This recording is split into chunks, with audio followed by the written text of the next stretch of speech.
Ya estamos de regreso junto a ustedes. Hoy conocimos el último informe del panel intergubernamental, sobre el cambio climático, conocido por sus siglas como el IPCC. Señala que la crisis climática se está acelerando y que algunos efectos serán irreversibles. Más aún, concluyó que todo el calentamiento de los últimos 170 años es atribuible a la acción humana. Para conversar sobre estos críticos resultados, vamos a tomar contacto con la científica chilena y parte también de las redactoras de este informe, Maysa Rojas. Maysa, muchísimas gracias por conversar con nosotros en este día en que vemos que este informe, claro, nos remece una vez más sabiendo que no veníamos tan bien, pero hay consecuencias que se ven devastadoras. Muchísimas gracias entonces por conversar con nosotros, Maysa. ¿Y qué es lo que destacarías de este informe que están presentando hoy? Hola, buenas tardes, muchas gracias por la invitación. Tú lo dijiste, yo creo que uno de los mensajes más claros es que todo el calentamiento que hemos observado, y no estamos hablando solamente de la temperatura de la atmósfera, sino estamos hablando de toda la Tierra y del océano, es producto de la acción climática, de la acción humana. La verdad las cosas es que esto ya lo sabíamos, pero esto de decir que desde 1850 en adelante todo el calentamiento que hemos observado es acción humana, no lo teníamos claro. Y como resultado de eso estamos observando cambios que son muy generalizados, que son rápidos y muchos de ellos se han intensificado. Y por último, que estamos viendo cambios en todo el planeta, en cada región. No hay región en la cual no se estén observando cambios que podemos atribuir a acción humana. Maysa, ¿estos cambios ya son irreversibles? ¿No hay nada que podamos hacer para frenar este cambio? Porque después de la conferencia de París se hablaba que no podíamos superar el 1,5 grados, los 2 grados como máximo la temperatura a nivel mundial. Sin embargo, ese 1,5 grados lo vamos a alcanzar en 20 años y digo, ojalá, porque todo se ha acelerado muchísimo. Sí.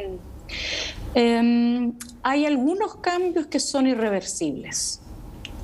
Eso es verdad. Y eso es porque hay componentes del sistema climático que tienen un tiempo de respuesta muy lento y una vez que uno lo echa a andar, como que no se pueden parar. El más significativo de ellos es el cambio de nivel del mar.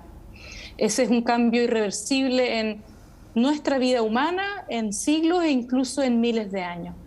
Pero la buena noticia es que hay otros cambios que sí son reversibles, que se pueden frenar, ralentizar, y otros que pueden ser detenidos si logramos limitar el calentamiento global a 1,5, ¿verdad?, que es el objetivo más ambicioso del Acuerdo de París.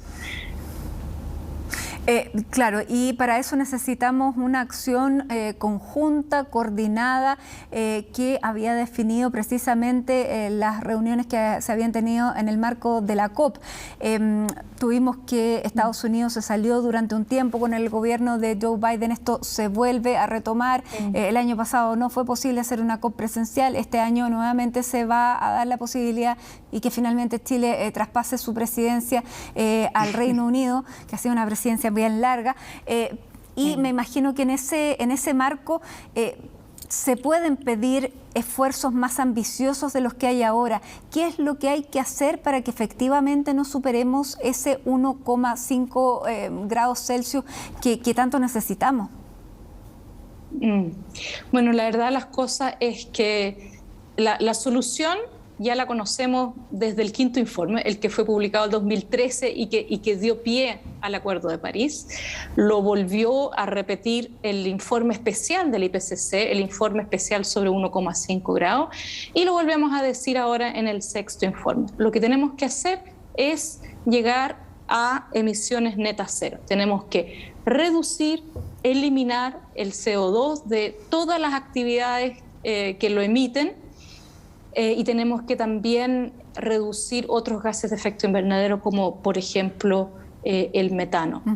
Así que sabemos muy bien lo que tenemos que hacer y eso tiene que ocurrir con reducciones muy profundas al año 2030, esos son 9 años, y llegar a cero el año 2050. ¿Y los países están coordinados en eso? Porque, claro, nosotros, por ejemplo, no somos grandes emisores, sino que somos, digamos, grandes afectados por el cambio climático, pero hay grandes emisores como China, como India, como incluso Brasil, que todavía no están entrando en la razón fundamental. ¿Es posible crear eso de aquí al plazo mínimo que tiene que darse para que eso se pueda materializar? Esa es una pregunta que yo no puedo responder. A ver, lo que yo puedo responder y lo que este informe aborda es la parte física. Claro. Geofísicamente, ¿es posible realizarlo? Sí, claro. La respuesta es sí. ¿Es factible?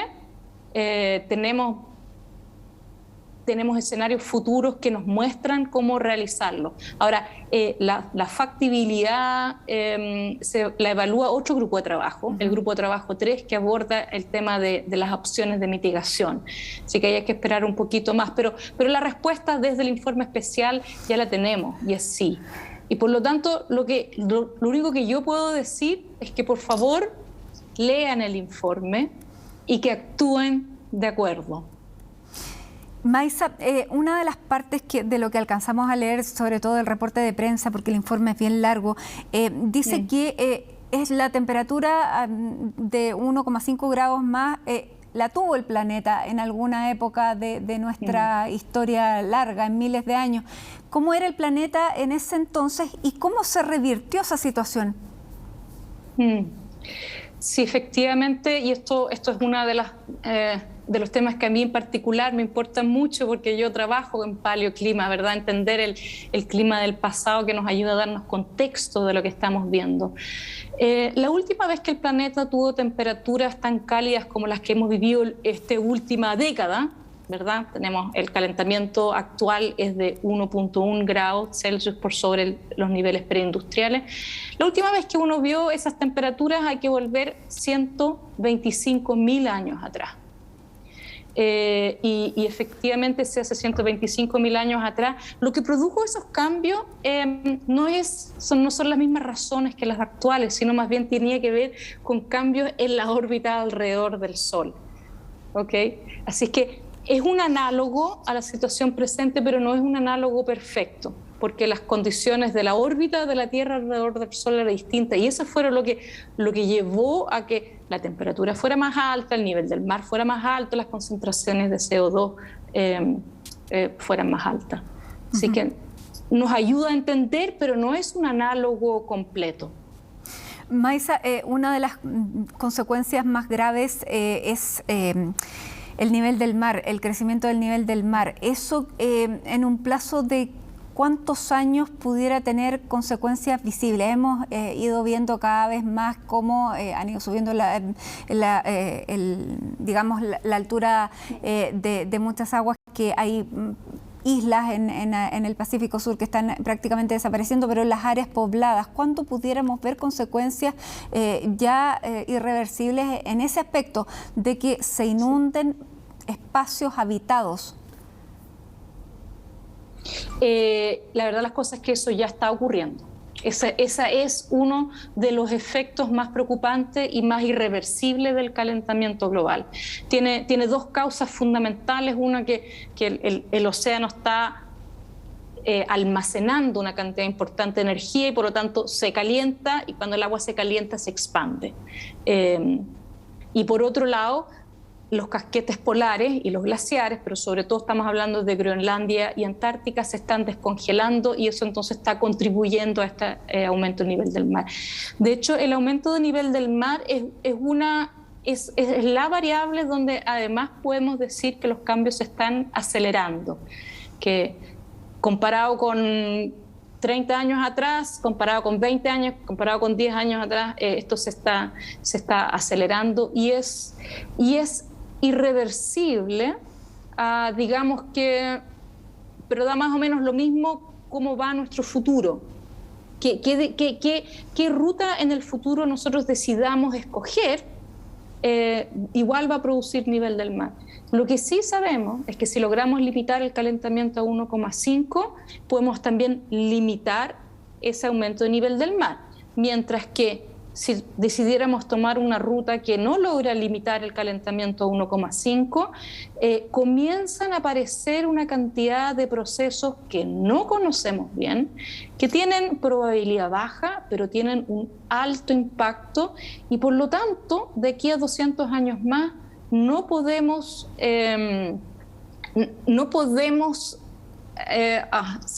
me va la palabra en español, pero no podemos decir que es imposible de que el nivel del mar incluso aumente 16 o 15 metros.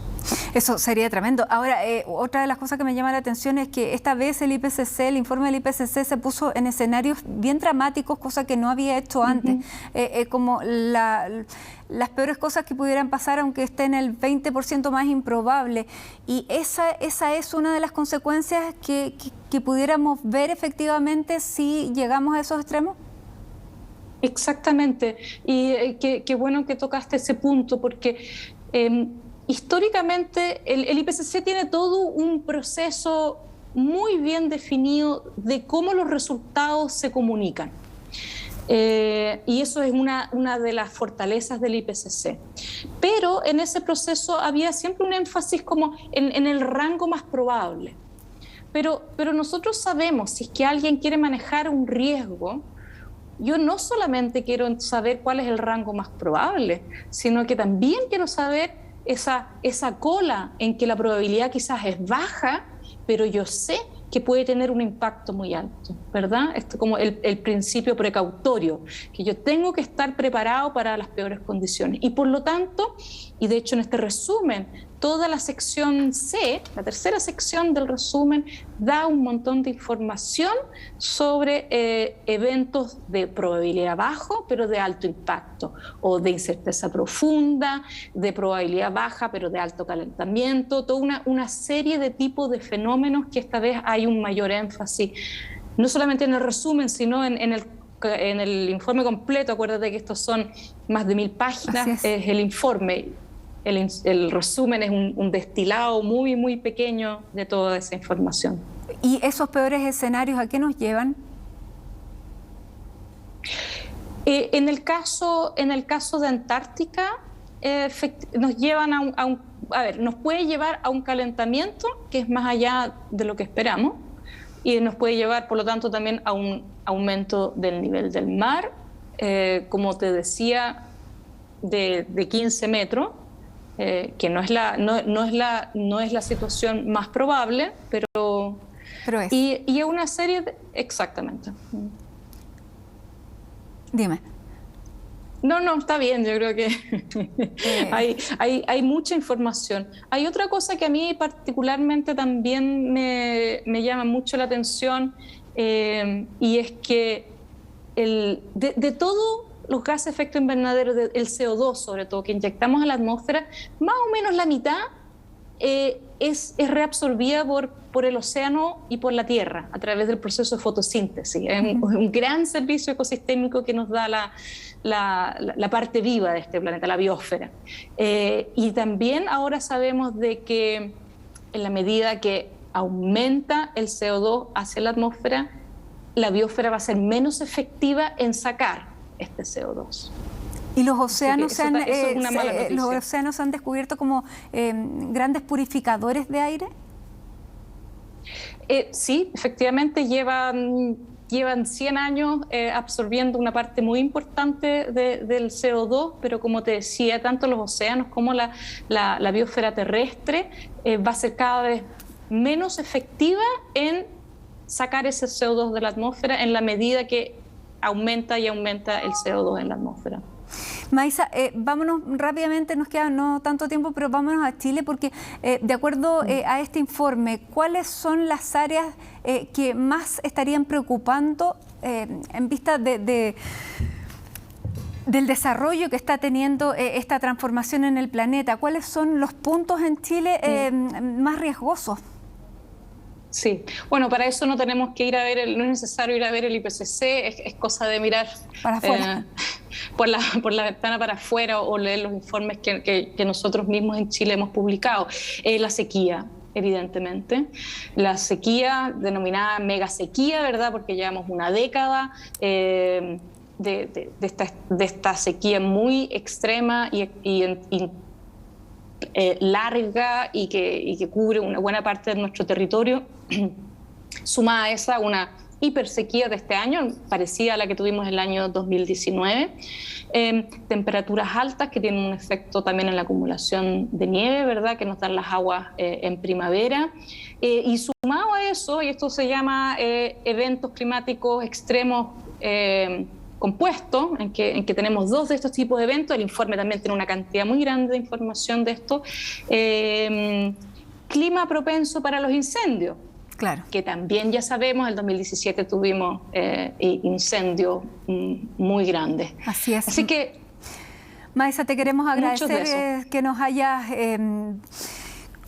dado este panorama, que hayas conversado con nosotros. Parte importante de la investigación que tú has hecho nos está sirviendo muchísimo para poder entender este cambio, para poder tomar acciones, y cada vez que conversamos contigo nos dan ganas de seguir preguntándote más cosas. Lamentablemente nuestro tiempo es limitado, pero sin duda que esto nos va a traer nuevas preguntas a medida que lo podamos ir leyendo y digiriendo mejor, pero claramente, claro, todas estas consecuencias de las que nos estás hablando son, por decirlo menos, demoledoras. Así que muchísimas gracias por... Déjame terminar con una frase nomás, porque yo creo que es importante, y es que el futuro está en nuestras manos.